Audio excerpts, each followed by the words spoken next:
दोस्तों, आज मैं आप लोगों के लिए जो डीडीए की जो स्कीम निकली हुई है उसमें लोगों को काफी सारी परेशानी आ रही है, काफी सारे उनके सवाल है। तो मैं आज कुछ जो सवाल है जो उनके मैं आज इस वीडियो में पूरे उनके सवालों के जवाब देने के लिए मैंने आज ये वीडियो बनाई है। तो आपसे गुजारिश है कि ये पूरी वीडियो देखिए। जो भी डीडीए वाली जो स्कीम है उसमें अगर आप फ्लैट बुक कर रहे हैं तो सबसे पहले आपको ये जानकारी जरूर होनी चाहिए, क्योंकि कहीं ना कहीं आपके भी ये क्वेश्चन, आपके भी दिमाग में भी क्वेश्चन घूम रहे होंगे। तो आप लोगों को ये वीडियो जरूर देखनी चाहिए।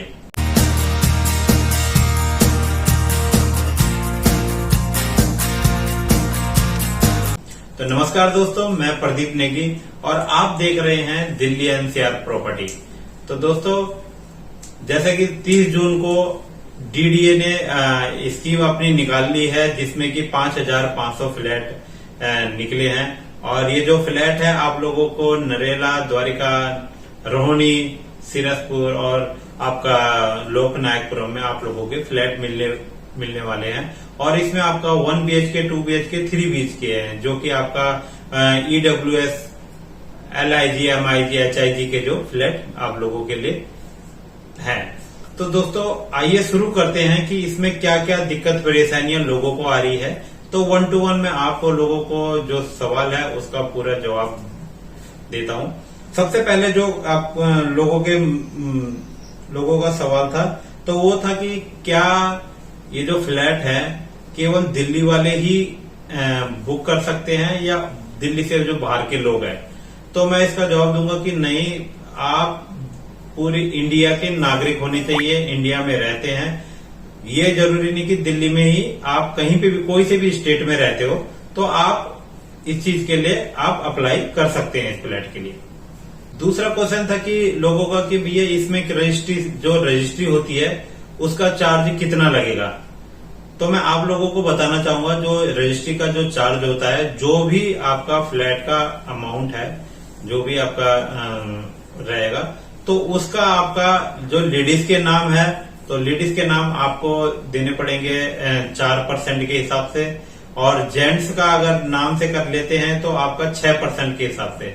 अगर दोनों एक साथ अपना दोनों नाम पे करते हैं, लेडीज और हस्बैंड दोनों ज्वाइंट नाम से भरते हैं, तो इसमें आपको 5% के हिसाब से आपकी रजिस्ट्री चार्ज लगेगा।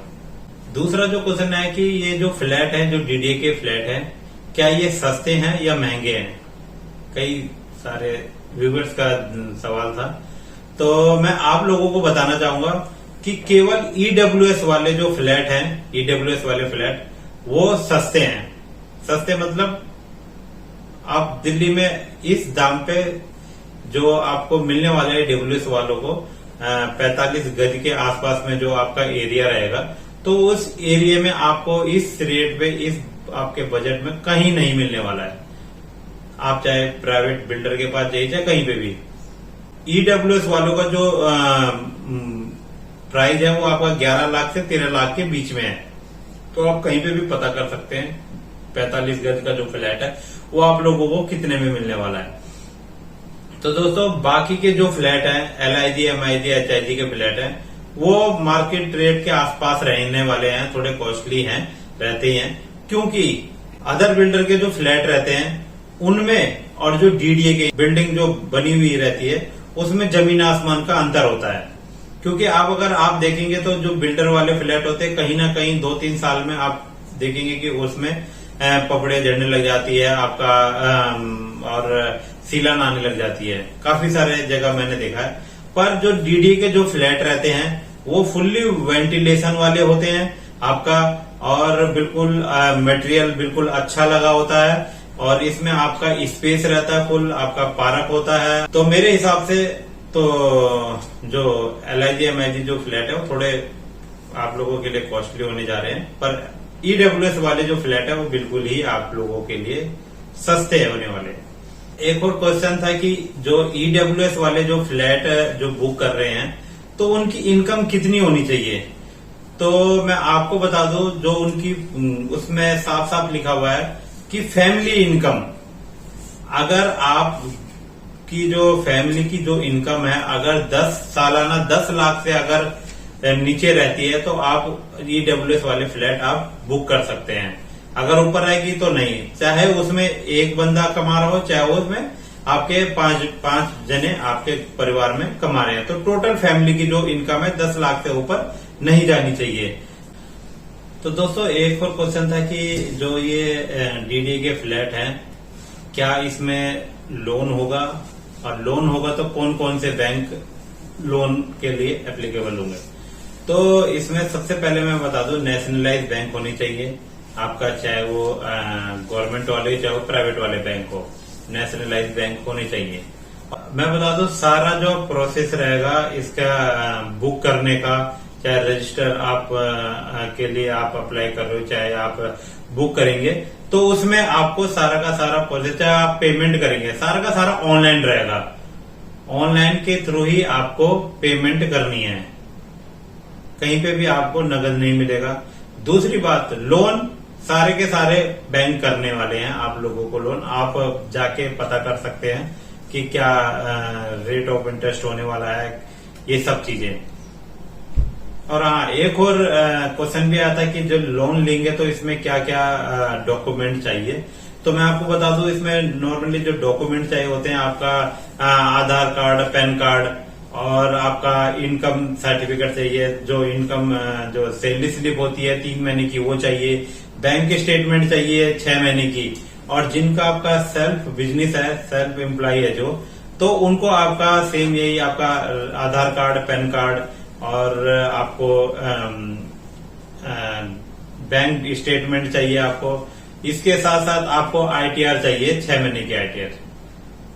एक और जो क्वेश्चन था, रजिस्टर्ड करते समय कौन कौन से डॉक्यूमेंट चाहिए।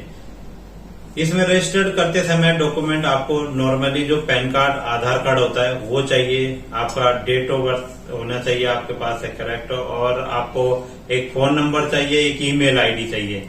तो ये जो ये डिटेल है, ये आपका बिल्कुल स्पेलिंग की गलती नहीं होनी चाहिए, स्पेलिंग मिस्टेक नहीं होनी चाहिए। आप जब भी भरोगे तो ध्यान पूर्वक भरोगे, आप बेशक से 2-3 बार आप स्पेलिंग चेक करके तब सबमिट करना। नेक्स्ट क्वेश्चन था कि क्या फैमिली में जो भी एक ही मेंबर इसके लिए अप्लाई कर सकता है या एक से ज्यादा कर सकते हैं। तो इसका आंसर है कि इसमें जो अप्लाई करने के लिए फैमिली में एक ही मेंबर अप्लाई करेगा, या तो हस्बैंड के नाम पे, या वाइफ के नाम पे, या माता पिता के नाम पे, किसी के भी नाम पे एक ही फ्लैट बुक होगा। एक और व्यूवर्स का सवाल था कि जो ये फ्लैट है ये कब जा सकते हैं देखने के लिए। ये तो मैं बार बार हर वीडियो में आप लोगों को बता रहा हूं कि आप पहले जो मैंने बताया था कि आप जिस टाइम पे आप ये लॉन्च हुई स्कीम, उससे पहले आप विजिट कर सकते हैं।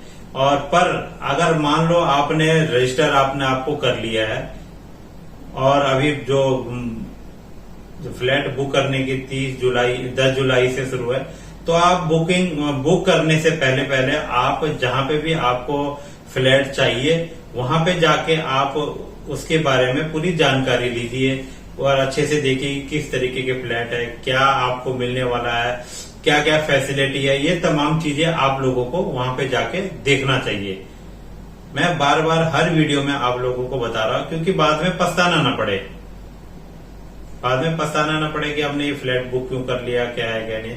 क्योंकि मैं आपको एक और चीज बताता हूं, बुकिंग अमाउंट देने के बाद आप पीछे नहीं हट सकते हैं, आपको फ्लैट लेना ही पड़ेगा। अगर आपने फ्लैट नहीं लिया तो जो आपका बुकिंग अमाउंट वाला पैसा होगा वो आपको वापस नहीं मिलेगा, वो जब्त कर लिया जाएगा, वो डीडीए वापस नहीं देने वाली है।